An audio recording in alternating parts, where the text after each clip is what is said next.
Добро утро, почитувани гледачи. Редовен термин за почеток на ново издание на емисијата Фактор здравје ја посветуваме на децата, најмалите, за правилниот раст и развој, дополнителната суплементација која што им е потребна, потребните витамини и минерали, јак и добар имунитет, сето она што значи здраво, среќно и разиграно дете, нешто на кон што се стремат, се разбира, и родителите.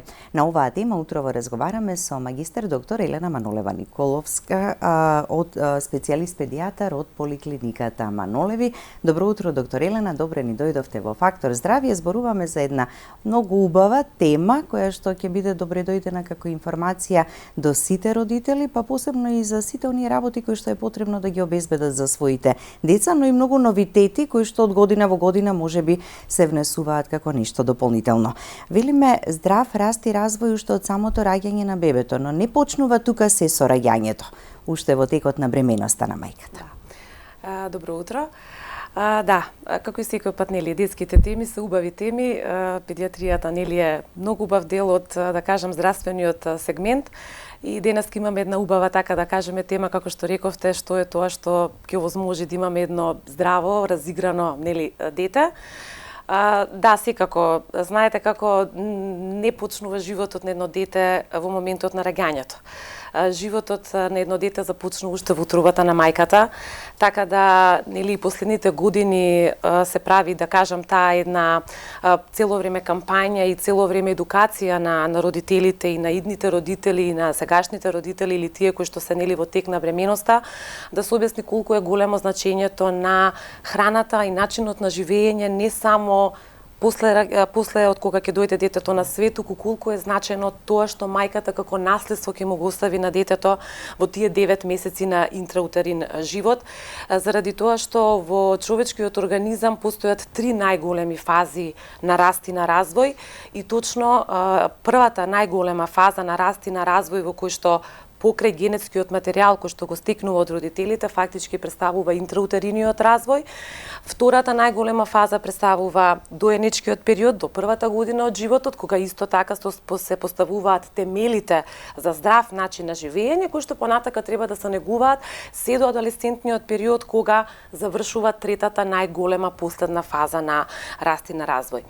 Така да, земање на правилен начин на исхрана, секако и суплементи кои што не може да се задоволат во тие концентрации кои што би ги имале и покрај тоа што, нели, се храниме со здрав начин на исхрана, бидејќи концентрациите на одредени продукти кои што знаеме дека, на одредени минерали и витамини кои што знаеме дека се многу неопходни за растот и за развојот, по некој пат не може да се задоволат само со правилен начин на исхрана, и поради тоа суплементацијата фактички започнува во текот на бременоста. Зошто? Заради тоа што со таа суплементација овозможуваме почетокот на животот да биде значи правилен, да биде толку, нели, добар, што кога веќе детето ќе се роди како едно здраво новородено, кое што после тоа ние понатака продолжуваме исто така со одредена суплементација со цел да возможиме правилен раст и развој кај детето. Да, секогаш она што е потребно. Така, секако. Затоа реков, не се и се што.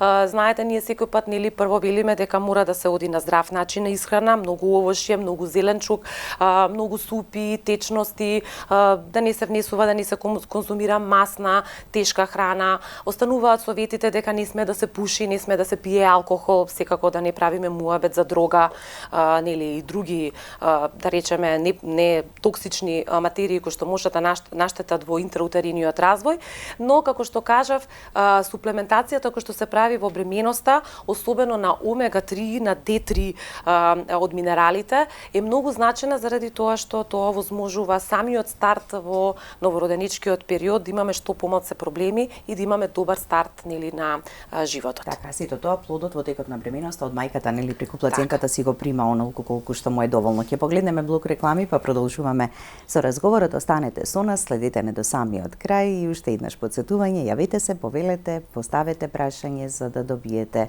совет и препорака.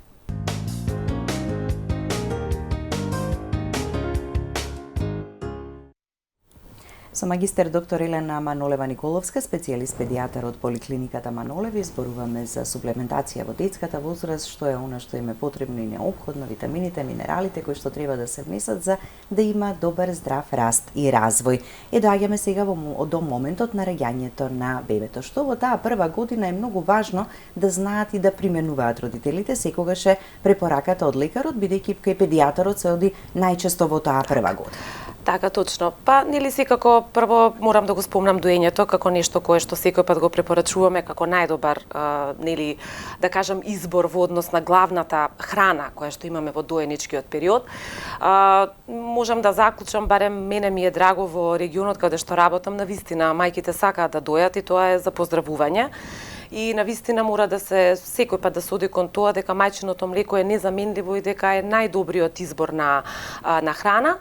Сепак, ќе кажам и за оние мајки кои што сакаат да дојат, а од било кои причини не можат, сепак да кажам дека сите адаптирани формули кои што ги имаме на пазарот, тие се апсолутно прилагодени и се секако вториот најдобар избор после мајчиното млеко, доколку реков од било кои причини не може да се детето да биде доено, но сепак во мајчиното млеко, да, и мајчиното млеко во својот состав има протеини, нели секако витамини, минерали, но постојат одредени, да речам, минерали кои што ги нема доволно во мајчиното млеко. Првенствено тука мислам на D3, нели како витамин кој што секој пат го суплементираме во првата година од животот, непоследно веднаш после раѓањето, после првите 7 дена од раѓањето. Она што можам да кажам дека можеби не е толку ново за нас педијатрите, но можеби е нешто ново за, да речам, постарите генерации на родители. Последната деценија имаме суплементација со витамин К, витамин К1, кој што порано го немаше, но во последните, како што кажав, деценија, таа суплементација е обавезна и задолжителна во првите 3 месеци од животот и тоа само кај новородени кои што се на мајчино млеко. Зошто? Заради тоа што адаптираните млека содржат во себе витамин К и оние деца кои што се комплетно на адаптирано млеко, значи од суплементација треба да примаат D3 обавезно, без К1. И секако тука постојат, да кажам, преодни форми, јас би ги рекала, деца кои што се можеби дел на мајчино млеко, дел се на адаптирано млеко. Тоа се веќе, да кажам, ситници кои што ние педијатрите ги решаваме колку долго ќе прима витамин К, дали ќе го прима уз витамин Д, во зависност од тоа колку има доења во текот на денот, колку има адаптирано млеко, во зависност од тоа, нели, во договор со родителите, секој пат со наша препорака го исклучуваме или кажуваме на кој начин да се прима тој витамин К. Зошто е важен и значаен тој витамин К, за некого можеби прв пат ќе биде таква информација, оние со поголеми деца веројатно нема да знаат зошто сега е задолжително треба во тие први месеци. Затоа и така сакав да го напоменеме како некој витамин кој што еве можеби не го знаат постарите генерации, секако тие се идни баби и дедовци кои што е битно да го знаат. Зошто? Витаминот К представува витамин кој што првенствено се создава во црниот дроб, но во новороденичкиот период тој црн дроб на раѓањето не е комплетно зрел за да може да создаде количина на концентрација на витамин К во крвта толку колку што е неопходна да спречи крварење. Значи тој представува витамин кој што е неопходен во процесот на, како да кажам, на застанување на крварење во организмот и заради тоа, за да се спречат појава на новороденички крварења, кои што најсекако, да кажам, лоши и тешки по здравјето на детето, со оние кои што се случуваат во мозокот, нели во тој доенички период, ран новороденички период, крварењата може да бидат и поситни, помали, да бидат од папче, да бидат од некои други делови на телото, но со цел да се спречат оние тешки интракранијални мозочни крварења. Поради тоа е фактички во целиот свет е внесена препорака педијатриска дека во првите 3 месеци мора да постои суплементација со витамин К1. После тоа, без разлика дали е детето на мајчино млеко или на адаптирано, веќе се прекинува во 3-тиот месец, бидејќи црниот дроб веќе комплетно созрева и е способен да создаде доволни количини на К витамин кои што ќе спречат фактички појава на вакви крварења. Посебно, значи оние кои што се на доење, така? Така, тие што се на доење мора, тие што се на адаптирано не треба, а тие кои што се кажав комбинирано на мајчино млеко и на доење, тоа се веќе, како да кажам, ситници кои што ние ги решаваме попатно со родителите, дали треба да прима, дали ќе биде месец-два, во зависност од тоа како оди тоа паралелно одвивање на мајчино млеко и комбинација, дали е повеќе на адаптирано или на мајчино млеко. Да, и тоа секако секогаш лекарот оваа препорака е дава, нели, до така, затоа реков, тоа се веќе така, тоа се мали ситници кои што ние ги решаваме со родителите, нели, попатно во тие 3 месеци, во зависност од тоа дали има 5 доења, 2 адаптирани млека, дали се 5 адаптирани млека, а само 2 доења во текот на денот, така да тоа се работи кој што секој пат одат по препорака, нели, со педијатарот. Од друг витамин кој што е многу значен и каде што, така знаете, витаминот Д некако секој пат е толку многу знаеме, толку многу едноставно со години ги знаеме препораките, но се уште можам да кажам дека постојат забуни во тоа, забуни за кои што дел постојат од, можеби да кажам, од недоволна едукација, можеби на самите родители, по некој пат можеби да кажам, нели, во нашата медицинска фела. Значи во првата година од животот препораката од секој пат била и за секогаш останува дека еве го сега доаѓа летниот период и секој пат го имам истото прашање од многу родители, а треба ли сега да престанеме со суплементација на D3. Значи во првите 12 месеци од животот, без разлика дали се работи за дете кое што има 11, 10, 7 или 5 месеци, суплементација на витамин D3 во првите 12 месеци е зимо, пролет, есен. Значи во сите 4 годишни секој ден минимум по 400 интернационални единици, освен повеќе, освен ако педијатарот од било која причина или ортопедот ако видел некој, да кажам, недостаток во развојот на јадрата на око скување, да даде повеќе од 400 интернационални единици. Значи во првата година од животот нема престанување на витамин D3. Зошто? Заради тоа што првенствено ниту во мајчиното млеко, ниту во адаптирано нема доволна количина, како што ви реков, во витаминот К, да, тие што се адаптирано ќе го надокнадат преку адаптирано млеко, но витаминот D3 генерално не може да се суплементира, го нема доволна концентрација ни во мајчино млеко, ни во адаптирано млеко и поради тоа мора секој пат да се суплементира во првата година. А и преку кожата кај бебињата не може да се синтезира, нели, витаминот D3. Тоа сакав да ви го кажам следно, причината зошто ние бебиња никако, нели, не само бебиња, ние и за деца не препорачуваме изложување на сонце, заради тоа што зошто? Затоа што вие за да создадете витамин D преку кожата, фактички треба да излезете во најтоплото од 12 до 16 часот да се сунчате за да можете да создадете доволна концентрација на витамин D во телото, а тоа представува периодот кој што од друга страна викаме штитете се заради тоа што има ултравиолетово зрачење, навистина е премногу штетно, изгореници кои што понатака пак, нели, создаваат основа за меланомот, нели, оваа година е и година на еуромеланома посветена на заштита точно на децата. И заради тоа во таа прва година во која што вие не го изложувате детето на сонце, тоа нема од каде да прими витамин D и поради тоа таа суплементација во првата година е постојана. Од втората година понатака, мој совет е, знаете како витамин D3 е витамин од 0 до 100. Тој е витамин кој што е многу значаен во нашиот организам. Последните децении има толку многу истражувања, испитувања кои што не ја покажуваат само неговата улога во смисла на здрави коски. Неопходен е навистина првенствено за здрави коски, што значи дека од детскиот период е битен за создавање на правилни, нормални коски. Понатака во адолесцентниот период исто така е многу значен за да се создаде или да се спречи кифоза, сколиоза и други пореметувања во последниот раст и развој кога детето нагло се извишува, нели мора да има цврсти коски и понатамошниот период е заштита од остеопороза. Покрај тоа витаминот D3 е докажано со многу испитувања дека навистина многу има голема улога во имунолошкиот систем, во нормално функционирање на имунолошкиот систем и поради тоа од втората година понатака јас на сите родители им советувам во зимскиот период мора да се прави суплементација со витамин D3, минимум 400 интернационални единици кај помалите деца до кај 5-6 години и секако кај децата над 6 годишна возраст, 8-10, во адолесцентниот период да тоа може да оди од 800 до 1000 интернационални единици на ден. Зошто? Прво заради тоа што ние колку и да сакаме или да мораме да признаеме, ние не сме нација која што јадеме риба. Значи вие треба да јадете 3 пати до 4 пати неделно риба за да можете во зимскиот период да имате доволна концентрација на D3 во организмот, а бидејќи реално тоа навистина ние не го правиме во секојдневното живење, а исто така во зимскиот период сме покриени, не сме изложени на сонце и немаме од каде да внесеме. Иако ги имаме сончевите денови нели во тој период, меѓутоа не можеме. Но сепак сме покриени, така, ние сме сепак покриени во најголемиот дел од телото и немаме едноставно од каде, и поради тоа од втората година во животот во зимскиот период препорачувам на сите родители не само заради нормална градба на коските, туку и заради стабилен, добар имунолошки систем, кој што знаеме колку ни е значаен во зимскиот период со сите вируси кои што ги имаме нели последниве години, и секако има уште една значајна улога витаминот D3 во последните исто да кажам 5 години, многу е значаен во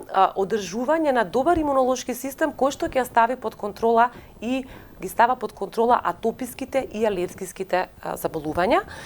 И тоа кои за жал се многу присутни, така и земаат веќе големи размери. Точно, како што порано беше, да кажем, диабетот епидемија, па стана пандемија, јас мислам дека генерално во светот заклучокот на сите конгреси на кои што одиме е дека бројот на алергиски заболувања на вистина е во преголем подем во целиот свет, и едноставно тоа представува болест која што и во основа е генетски детерминирана. Ние со ова што го зборуваме суплементација не може да ја излечиме во старт, да кажеме, значи ние ако дадеме доволни концентрации на D3 и на омега, ние нема да ја изгубиме алергијата, но она што е значено е докажано дека со нормални и доволни концентрации на витамин D3 во крвта и омега 3 можеме да ги ставиме под контрола симптомите на алергија. Значи не може да излечиме, но можеме да ставиме под контрола, што е особено значено исто така во детскиот. Многу важно да го намалиме во време ризикот, така за така да улогата фактички на овие витамини поради тоа е многу значајна. Пак ќе кажам, витаминот К реков во првите 3 месеци, но витаминот D3 речиси во целиот живот, во сите возрастни доби е особено значаен, но во детскиот период, во првата година од животот, навистина суплементација мора да оди 12 месеци заради правилен раст и развој, бидејќи како што кажав на почетокот, после интраутериниот развој, вториот најголем раст и развој, кога детето во многу мал временски период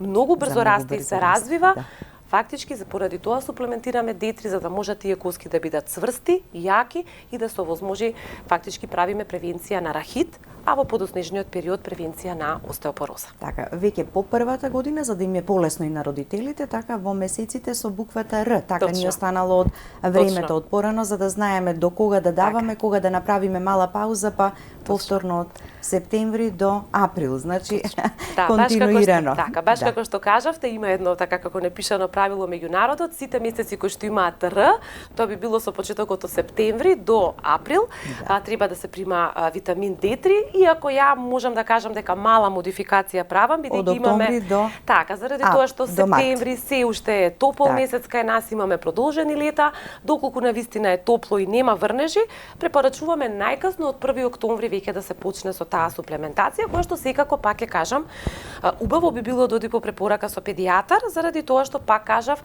во зависност од возраста на детето и во зависност од тоа, нели, го знаеме неговиот раст и развој каков е, го знаеме неговиот имунолошки систем, реков дека тие концентрации може да бидат минимум 400, но може да одат и до 1000 во адолесцентниот период, во зависност од тоа, нели, си го познаваме ние како матични педијатри, со кој дете имаме работа, колку се разболува во текот на зимскиот период и така одредуваме како ќе биде суплементацијата. Колку видоси, како ќе се суплементира. Да, ќе погледнеме уште еден блок реклами, па продолжуваме со разговорот. Останете со нас, почитувани гледачи, до самиот крај.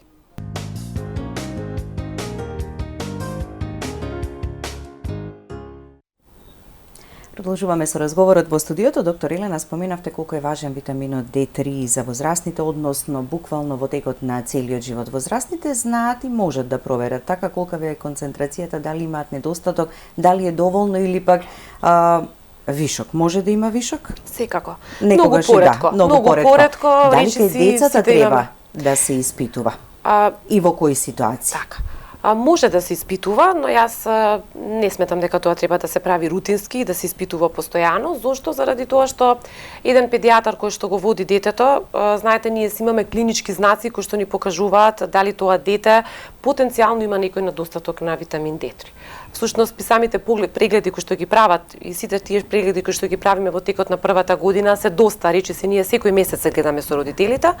Си постојат одредени знаци кои што ние ги гледаме, коските на главата, понатака коските на ребренцата, растот и развојот на децата. Тука ни се ортопедите кои што ги гледаат растот и развојот на местата каде што се окоскуваат пред се нели ехото на колкови кој што го правиме кај децата.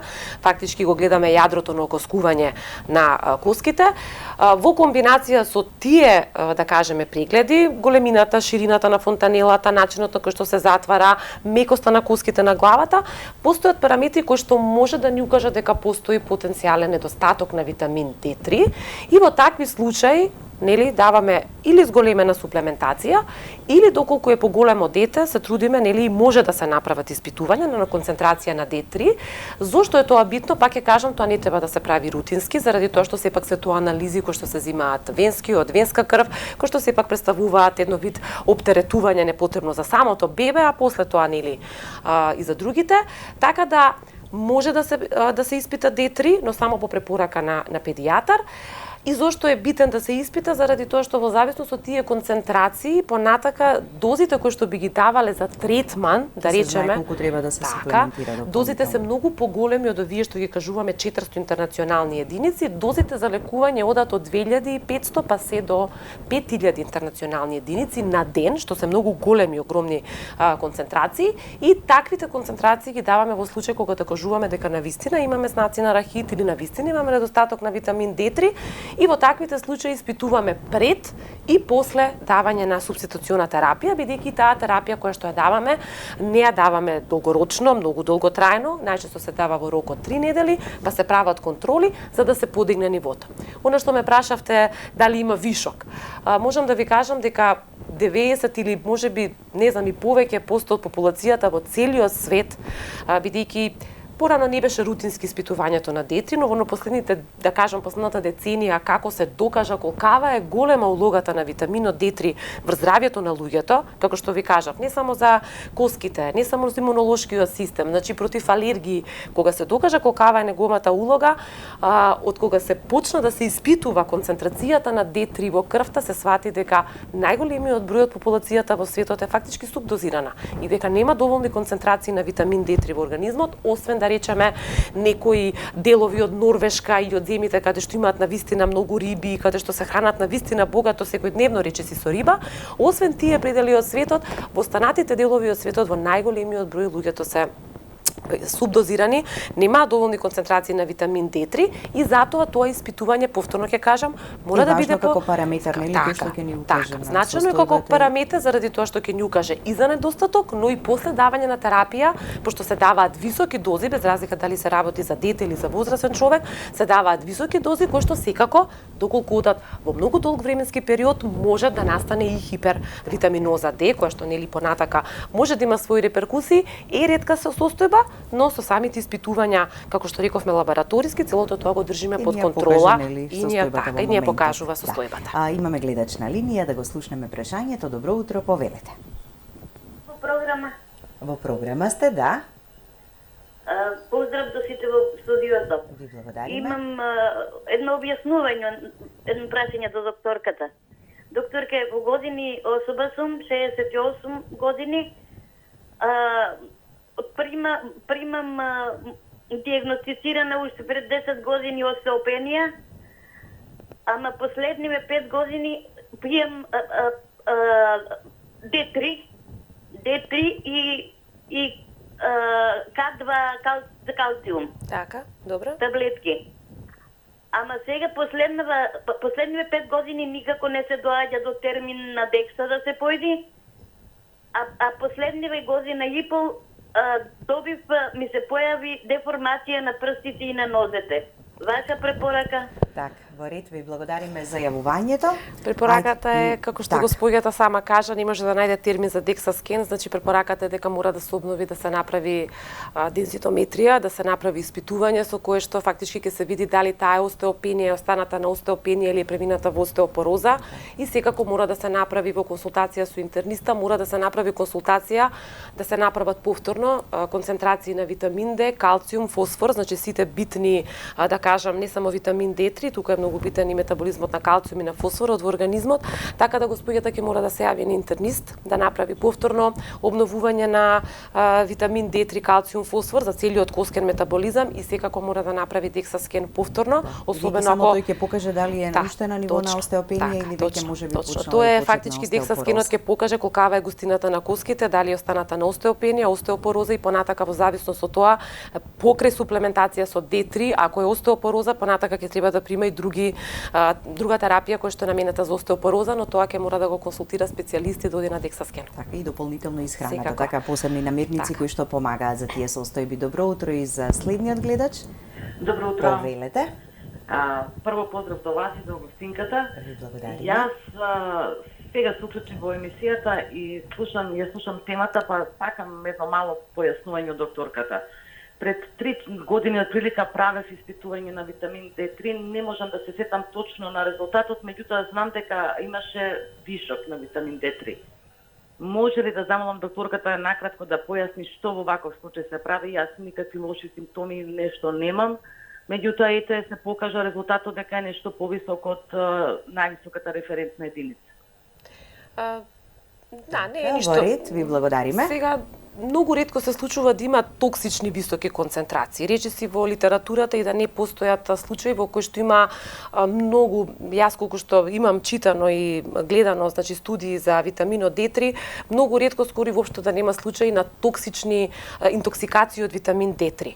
Во случајот кај господјата, значи ќе треба да намали воопшто да нема суплементација. Тоа колку суплементира, можеби така. Сега не ја тој вишок можеби би се создал така од. Не ја прашавме дали зимала суплементи, значи ако зимала суплементи треба веднаш да ги престане, да не зима суплементи со витамин D3 и секако може да намали храна која што, како што рековме, преголема, не ја прашавме, за тука треба да ја прашаме како се храни, дали јаде голема количина на морски плодови, на риби, значи тие што содржат повеќе витамин D3, што значи дека ќе се намали само храната која што содржи богата количина на витамин D3, ќе намали суплементација ако прима и секако тоа е тоа заштита на кожата, нели со високи фактори кои што на тој начин ќе се спречи преголема реапсорпција на витамин D3, така да тука треба повеќе работи да ја прашаме, ама не знам во интерес на времето колку имаме време, но во секој случај нема потреба од паника и нема потреба од страв, заради тоа што пак ќе кажам во литературата речиси и да нема објавено за токсични дејства на витамин D3. Да, може ретко да се случи, но тоа треба да постигнат толку високи, огромни, немерливи концентрации на витамин D3 во крвта за да се добие некое токсично дејство на витамин D3. Така да како што ја разбрав господјата рече дека биле малце над нивото и сметам дека тоа апсолутно не е ништо страшно и дека нема место за загриженост. Незначително. Така повеќе треба да сме загрижени ако имаме недостиг на витамин D3 за да треба да го надополниме. Секако, значи во најголемиот број случаи имаме недостиг, а доколку навистина постојат немерливи концентрации на D3 во организмот, тогаш господјата ќе мора да се обрати сепак на консултација од каде доаѓаат тие високи концентрации на D3, бидејќи сепак витаминот D3 представува витамин кој што си има посебен, да кажам, метаболен физиологија посебна во нашиот организам и секако дека постојат нели состојби кои што може да предизвикуваат. Дали е тоа зголемена реапсорпција од цревото, не мора да е секој пат зголемена суплементација или зголемен внес на хранливи продукти, можеби постои некоја да кажеме друга причина која што предизвикува многу позголемена реапсорпција на витаминот D3 од цревата. Така да значи доколку се работи за многу навистински концентрации, секако дека ќе мора да консултира доктор, а доколку се работат за минимални, може да се обнови тој наот и да се види понатака да се следи и секако доколку се нормализира, нема апсолутно. Доколку господјата нема никакви клинички знаци, симптоми, и рече дека симптоми не чувствува. И нема никакви симптоми не чувствува, нема место за загриженост, може да се обнови витаминот D3, а доколку се многу повисоки концентрации, мора консултација со интернист. Така да. Го споменавме и зборувавме и за витаминот D3 и за K1, сега остана да зборуваме за омега 3. Зошто е важно уште во текот на бременоста, зошто пораѓањето на бебенцето, каде ја добиваме придобивката од ова. И омега 3 можам да кажам дека последните децени исто така направи еден бум, како да кажам, тоа е омега 3 масни киселини, омега 3 и 6 масни киселини, кои што како што рековте се даваат како суплементација уште во текот на бременоста и знаеме и за нив изворот представува пред се риба, представува значи повторно тука се вртиме околу тие морски плодови и риба за омега-3 масни киселини. Зошто се значени? Првенствено се многу значени заради тоа што овозможуваат нормален развој на мозокот на бебето и нормален развој на видот. И поради тоа во првата година од животот препорачуваме, значи тоа е за разлика од витаминот D и K, каде што викаме дека мора да се прима, за витаминот D3 сега да е влезен во препораки да се прима, но тоа се остава како опционо, нели? Да, убаво е да се прима, но сепак родителот останува нели како опција дали да го прима. Сепак навистина е многу значаен, докажано е дека многу има голема улога во растот и развојот на мозокот, правилен раст и развој на мозокот. Дури она што е многу битно да напоменам кај деца кои што имаат проблеми во развојот, како што се многу такви деца, нели за жал во последните, да кажам, години, докажано е дека високите концентрации, сега значи овие концентрации кои што ние ги даваме во првата година се околу 100 микрограми, значи, но тие концентрации може да одат и до 300 и до 500 на омега-3 кај деца кои што имаат пореметување во растот и во развојот, бидејќи е докажано дека прави подобро пренесување на импулсите помеѓу синапсите во мозокот и во целиот нервен систем и поради тоа фактички делува многу добро кај деца кои што имаат пореметување во невролошкиот развој. Секако пак ќе кажам исто како и за рахитот и за остеопорозата, како и за алергиите што ги напоменавме претходно, тие не можат да излечат, но можат да делуваат на смирување и, да кажам, на симптомите кои што ги имаат. Исто така, покрај што многу големо дејство има во растот и развојот на мозокот и на ретината, значи на видот, во последните години исто така докажано дека поголеми концентрации на омега-3, над 100, значи 200 до 300, исто така може да делуваат во ставање на контрола на симптомите на алергија.